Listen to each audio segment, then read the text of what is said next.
সমগ্র বিশ্বে বিপুল আলোড়ন সৃষ্টিকারী যতগুলি উপন্যাস প্রকাশিত হয়েছিল তার মধ্যে অন্যতম হল হ্যারিয়েট বিচার স্টো রচিত আঙ্কেল টমস কেবিন।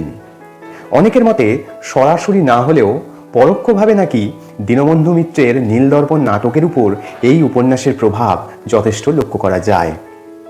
আমেরিকার কুখ্যাত কৃতদাস প্রথার কদর্য অত্যাচারিত রূপ বর্ণনা করে আঙ্কেল টমস কেবিন রচিত হয়েছিল। এই উপন্যাসের কেন্দ্রে রয়েছে ধনতান্ত্রিক সমাজের দ্বারা সাধারণ কৃতদাসদের উপর নির্মম অত্যাচারের কাহিনী।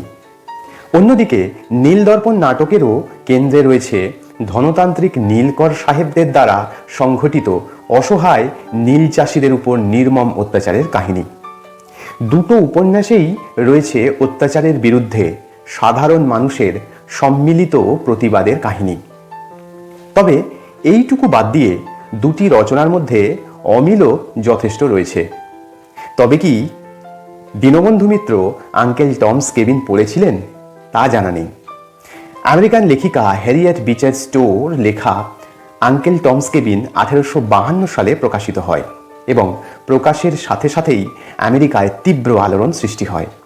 প্রকাশের প্রথম সপ্তাহেই বইটি 10,000 কপি বিক্রি হয়ে গিয়েছিল এবং প্রকাশের প্রথম বছরেই প্রায় 3 লক্ষ কপি বিক্রি হয়েছিল এই বইটি। একবার আব্রাহাম লিঙ্কনের সাথে লেখিকা স্টোর সাক্ষাৎ হয়েছিল।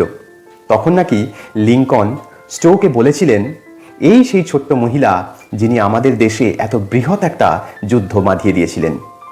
অপরদিকে দীনবন্ধু মিত্রের নীলদর্পণ নাটকটিও ঊনবিংশ শতাব্দীর বাংলার সমাজে যথেষ্ট আলোড়ন সৃষ্টি করেছিলেন।